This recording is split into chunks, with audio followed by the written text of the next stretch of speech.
My name is Camille Grant. I'm 32, and 3 weeks ago, I spent $3,000 planning what was supposed to be the most important party of my career, a New Year's celebration at my downtown Chicago condo to mark my promotion to marketing director.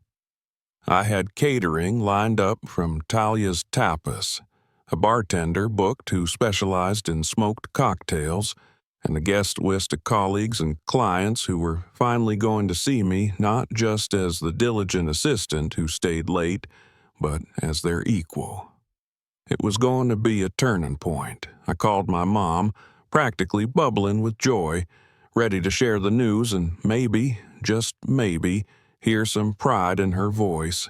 Instead, what I got was a surgical blow to the chest. "Oh, honey," she said after a pause, "you won't be able to have your party. Jordan and the kids are moving into your place." I blinked, stunned. "Wait, what?" She said it again like it was a given. No question, no warning. "No, how would you feel about this? Just a decision made without me, for me. Jordan, my older brother by 4 years, the crown prince of chaos, was getting a free pass yet again. Jordan, who had just finalized his divorce after his wife discovered gambling debts he'd been hiding. Jordan, who had never held a job for more than a year but somehow always landed on his feet because our parents made sure he did. I was the one who worked 60-hour weeks, who skipped vacations to build savings, who poured a decade into rising at Horizon Media. But when Jordan's world fell apart, it wasn't his mess to clean up, it was mine. I stood in my kitchen, staring at the phone, the scent of espresso and optimism curdling into dread. "Mom," I said, trying to steady my voice, "I've already paid for the party. It's important not just socially but professionally." Her sigh was heavy with guilt-laced patience. "Family comes first, Camille. You're hardly home anyway. Your condo's perfect for them. Just until Jordan gets back on his feet. Just until. The most dangerous phrase in my family's vocabulary. Just until he finds a job. Just until he figures things out. Just until I've sacrificed another 6 months of peace, quiet, and sanity." That Sunday, I showed up to the family house in Oak Park, determined to say no.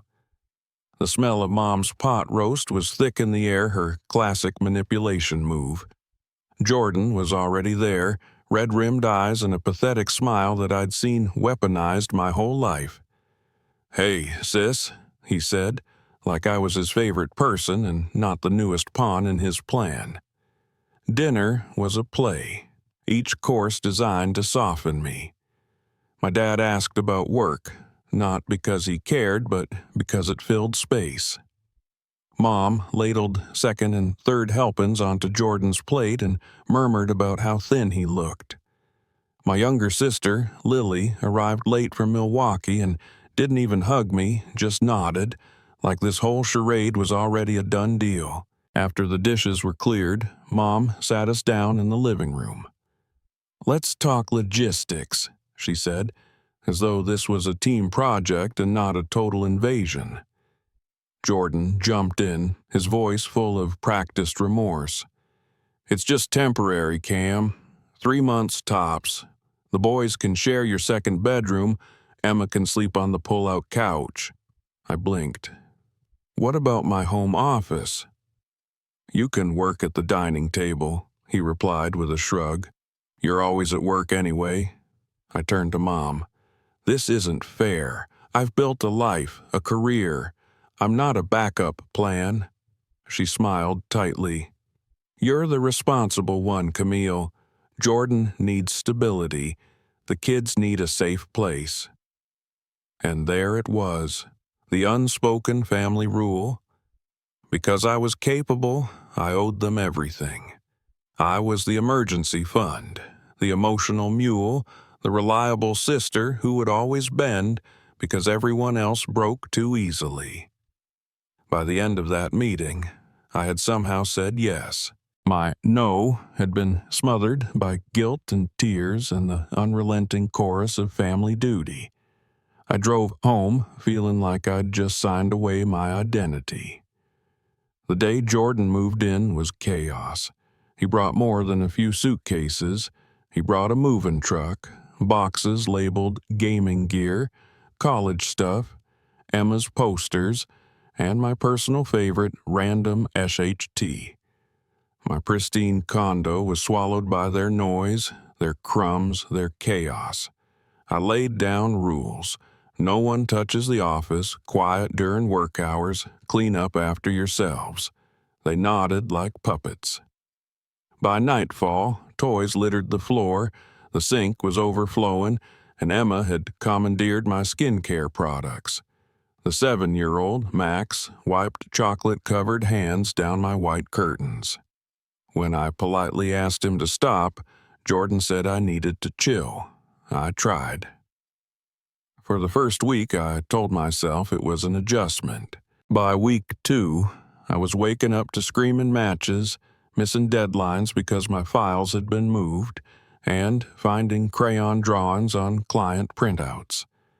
I confronted Jordan one night after discovering my cashmere sweater had been ruined in the wash. "I need my space back," I said. "You need to be looking for a place." He waved a spoon of mac and cheese at me. "I'm trying. It's not easy. Credit's shot, but once I land this sales job, we'll be gone." The same promise I'd heard 100 times. And then I heard him on the phone with Mom. "She'll get over it. We just need a few more months. The kids are settled. Honestly, we should talk about making this permanent. She can afford it." Something in me snapped. This wasn't about helping family. This was theft of my time, my space, my peace. The next day, I checked my mortgage documents. My name alone. That was all I needed to know. I was done playing the good daughter, done being the safety net. I called my realtor. I called my bank.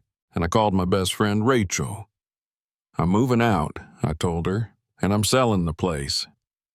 "What about your family?" she asked. I smiled, bitter and brave. "They'll figure it out, just like they always expected me to."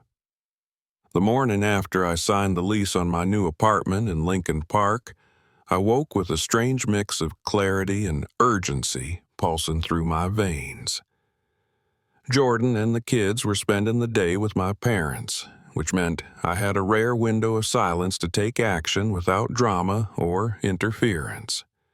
Rachel arrived right on time, coffee in one hand and a roll of packing tape in the other, dressed in sweats and that kind of fierce energy she reserved for emotional emergencies.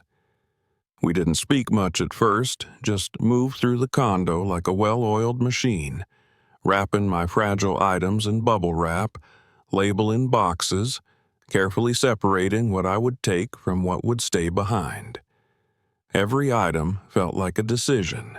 The wine glasses I'd bought to celebrate my promotion went into a padded box.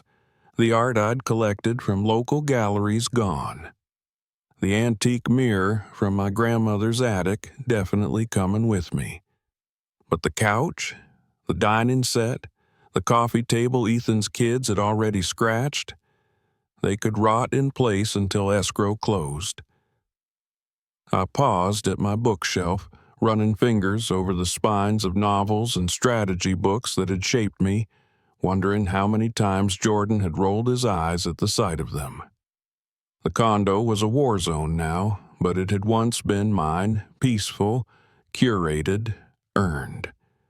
I placed a final letter on the counter next to a set of spare keys, weighted by a paperweight shaped like a lion.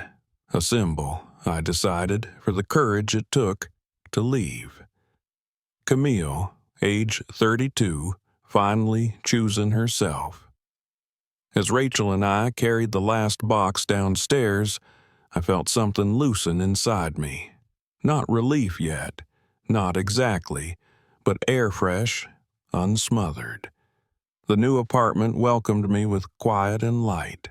A top-floor unit with tall windows, hardwood floors, and no traces of anyone else's chaos. I unpacked only the essentials that first night, ordered Thai food, and sat on the couch with my legs tucked under me, watching the skyline through clean glass and breathing in the scent of my own space. At exactly 4:17 p.m., my phone began buzzing. First, it was Jordan, then Mom, then Dad. The texts started simple. "Camille, where are you?" but quickly escalated. "You moved out? What the hell is going on? The Wi-Fi's gone. Electricity's been shut off. You can't just abandon your family like this." I didn't respond. I sipped my wine and let the silence be my answer. The next morning, Jessica, my real estate agent, called to confirm the for sale sign had been installed. Apparently, Jordan had watched the whole thing unfold from the window like a man witnessing the end of an empire. She also mentioned he'd come out yelling at the installer, insisting there had been a mistake. "He told them you weren't authorized to sell," she said, voice laced with bemusement. "Of course you are." That same afternoon, the building's front desk called to inform me that several loud, angry individuals had tried to enter using my old key fob, which had been deactivated.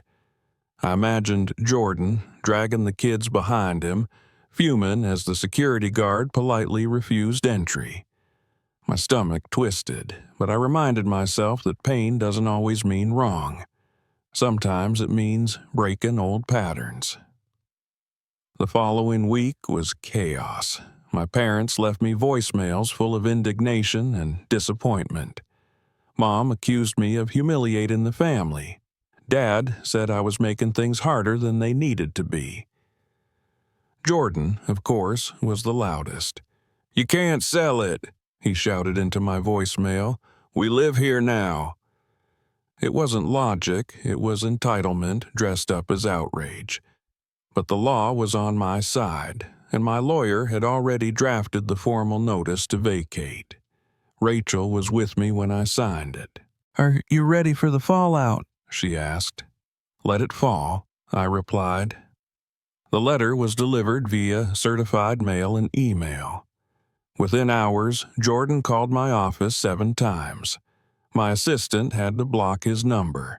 He messaged my coworkers on LinkedIn, spinning tales about how his mentally unstable sister was displacing his children.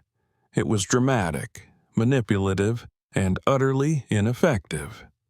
When that failed, he pivoted to guilt. "You've turned your back on your family," he wrote. "You've changed." He was right. I had. For the first time, I wasn't absorbing the blame to make everyone else comfortable. I wasn't padding his failures with my sacrifices. I was living on my terms. One afternoon, Lily texted asking to meet. "No ambush," she promised, "just coffee." Against my better judgment, I agreed, meeting her at a neutral cafe downtown. She looked tired, less smug than usual, and for once didn't launch into passive-aggressive commentary. Instead, she said, "I talked to Leah." Leah was Jordan's ex-wife. She told me everything. The gambling, the drinking, the lies. "I used to think you were being dramatic, but now?" She trailed off. I let the silence speak for me. "I'm sorry, Cam," she said quietly. "I was wrong." It wasn't forgiveness, but it was the first crack in the narrative my family had built. I nodded, not ready to open the door all the way, but grateful that someone finally had looked up and seen the truth.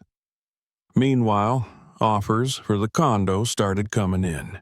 Despite Jordan's attempts to sabotage every showing, the location was prime and the market was strong. A young couple offered above asking and didn't mind waiting a few weeks for closing. That night, I toasted myself with a glass of rose and played Ella Fitzgerald in my new kitchen, dancing alone in my socks like a woman who'd wrestled her soul back from the grip of obligation. The eviction notice had rattled Jordan. He called again, voice deflated. "I found a place," he said, "in Rogers Park, but I need help with the deposit." I paused, weighing the request.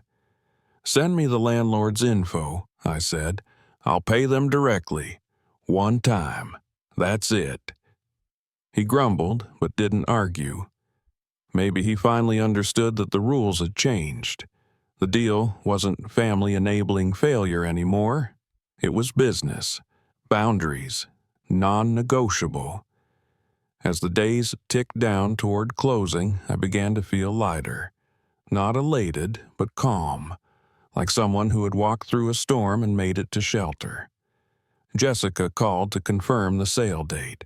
"It's almost done," she said. "You ready to let go?" I looked around my new apartment, at the sun-drenched walls and the books stacked neatly on their shelf, and I smiled. "I already have," I said. "The rest is just paperwork." The morning of the closing, the air outside smelled like frost and possibility. I walked into my lawyer's office with calm steps, clutching a folder of final documents and a heart that felt unrecognizably weightless. By 10:42 a.m., the sale was complete. I was no longer the legal owner of the condo Jordan had squatted in. I had signed my name for the last time in connection to that space, and when I stepped out into the crisp winter air, I didn't look back. It was over. A few hours later, I received confirmation from Jessica that Jordan and the kids had vacated the premises just before the final walkthrough, after an unpleasant standoff with the buyer's real estate agent and a threat of legal intervention. Apparently, he'd left behind a few broken toys, a pizza box, and a long-winded handwritten note on the fridge, claiming this sale had torn the family apart. I read her text twice, then deleted it. Let him mourn the free ride. I was done being the vehicle. That evening, I lit a candle in my new kitchen, the scent of cedar and vanilla curling through the space like a reward. I made pasta, poured a glass of wine, and played Otis Redding low in the background as I opened my laptop. There were 2 new emails waiting. The first was from my father, written in his signature no-frills tone. "Camille," it read, "I hope you'll reconsider coming over this weekend. Your mother is upset. I know things got out of hand, but you've always been the rational one. Families fight. That doesn't mean we stop showing up." I closed the tab without replying. I knew what he meant. I'd been conditioned to show up, even when it meant disappearing inside myself. That's what they had always counted on. My ability to suppress discomfort, delay anger, swallow pride. It wasn't logic that had made me the rational one in their eyes, it was obedience. The second email was from Melanie, short but different. "I've been thinking about what you said, about how we all leaned on you too hard. You were right, and I'm sorry. I read that one twice and let it sit. It wasn't full absolution, but it wasn't nothing either." A week passed, then 2, then 3. I focused on my new role at work, throwing myself into strategy briefs and campaign launches with an energy that felt clean, uninterrupted.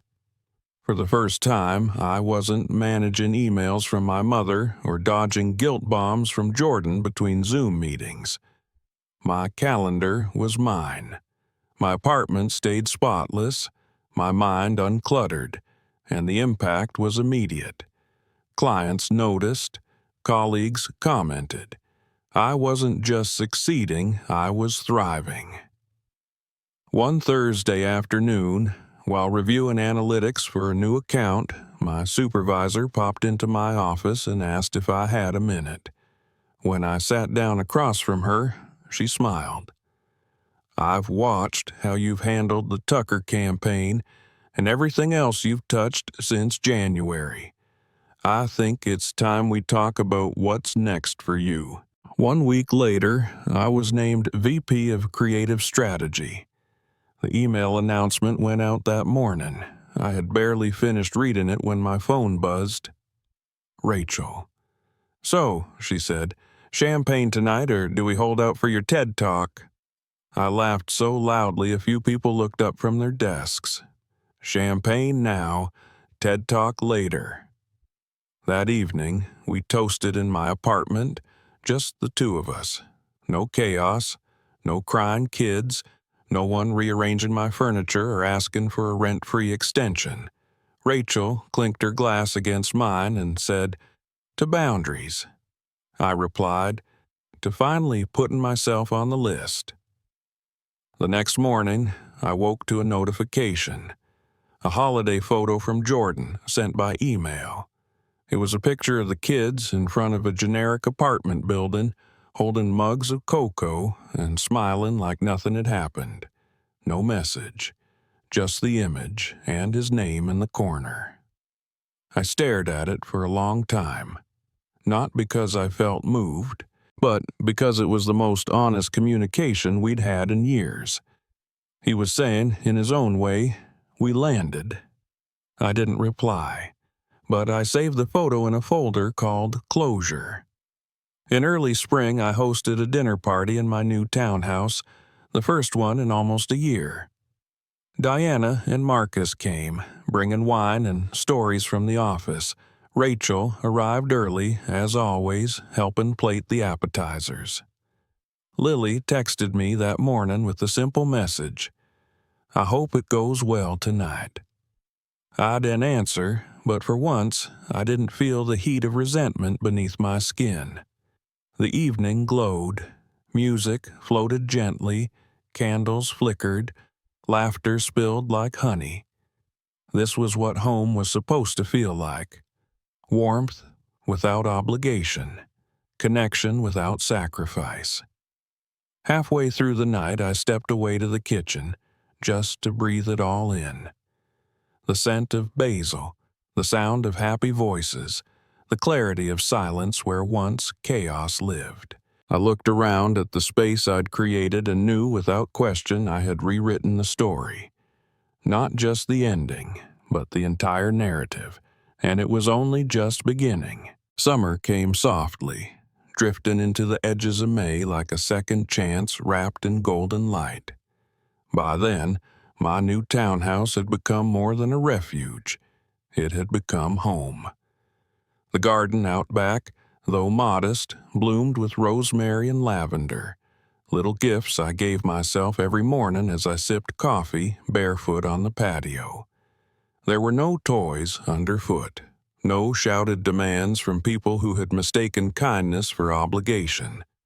Just air, light, and the quiet hum of a life finally lived on my own terms. The job, too, had evolved into something richer.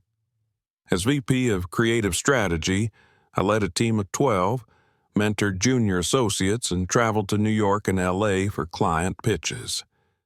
My ideas no longer had to squeeze through the cracks of other people's needs. They flowed freely, taking up space, just like I had learned to. One afternoon, just after a client presentation that had gone so well, the CEO clapped.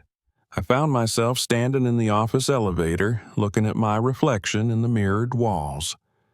For the first time in years, the woman looking back didn't seem tired. She looked like she knew exactly what she was doing, and more importantly, exactly what she would never do again. That weekend, I received an invitation, a birthday party for my niece Emma, turning 13. It was a group text from Jordan sent to all siblings and cousins, including me.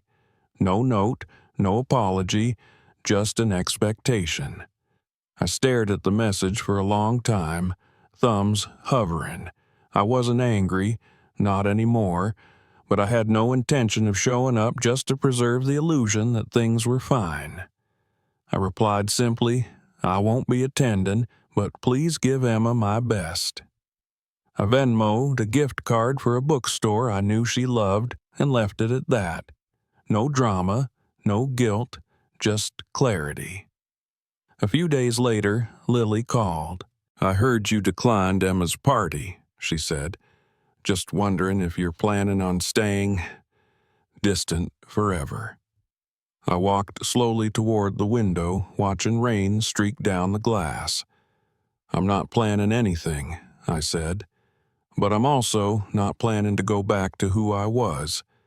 If a relationship with me requires me to lose myself, it's not a relationship I want." Lily was quiet for a beat. "Fair enough," she said, then added, "I think you're happier now." "I am. And I think I was a jerk for not seeing how much you carried." "You were." She laughed softly. "Okay, baby steps." I smiled. Baby steps. By June, my parents had entered what I privately called their negotiation phase. The angry voicemails had long since stopped. In their place came short, strained texts, updates about family events, a forwarded photo of my cousin's new baby, even the occasional check-in about my work. No apologies, of course. Just carefully constructed olive branches built from the wreckage they refused to acknowledge, but still an effort. One Sunday afternoon, I met my dad for coffee at a small cafe halfway between our homes. It was awkward at first. He stirred his drink too long. I tucked and untucked my napkin. Finally, he said, "Your mother misses you. She doesn't say it, but she does." I nodded. "I miss the idea of her, too." He looked up, brow furrowed. "The idea?" "The version of her that I thought saw me." He said nothing for a moment. Then, "We were wrong. About a lot of things. About what we asked of you. What we expected." I didn't cry. I thought I might. But instead I felt something like understanding settle in. Not forgiveness, but the beginning of something better. He reached across the table and placed a hand over mine. "You were always the strongest," he said. "That's why we leaned so hard." I looked him in the eye.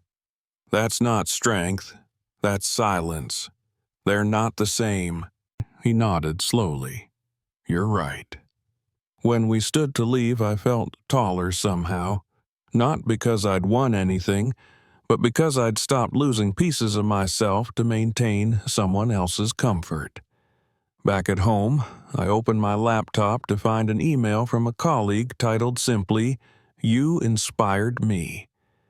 She wrote about how she'd seen my transformation over the past year, how watching me set boundaries had encouraged her to finally confront a toxic work situation, how my presence in the office had shifted the energy from hustle for survival to thrive with intention.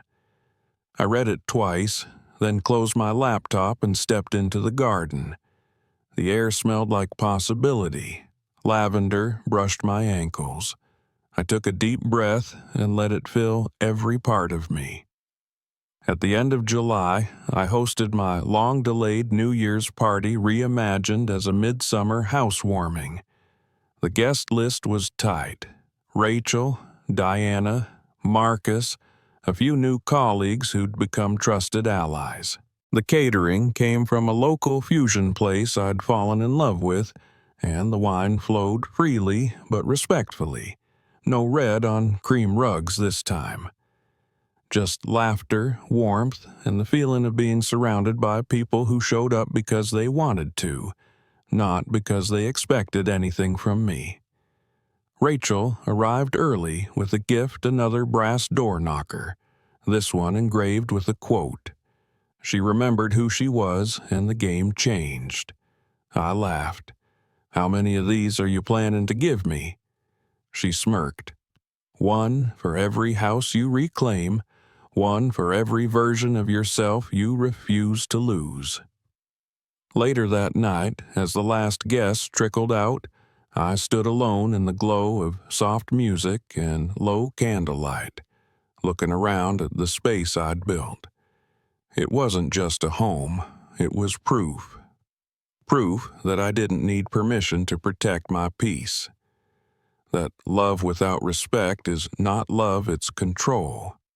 That family can break you, but it doesn't have to define you. And that walking away from a role you never auditioned for is not betrayal, it's self-preservation.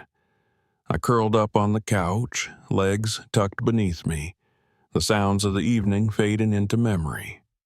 The road here hadn't been smooth, but it had been mine. And for the first time, I wasn't apologizing for the direction I chose. I closed my eyes and whispered one last thank you, not to them, but to the version of myself who finally said no. The girl who stayed up late writing resignation letters to dysfunction. The woman who walked out the door and never looked back. And in the quiet that followed, I heard it clearly. Not applause, not approval, but peace. And that, I had learned, was more than enough.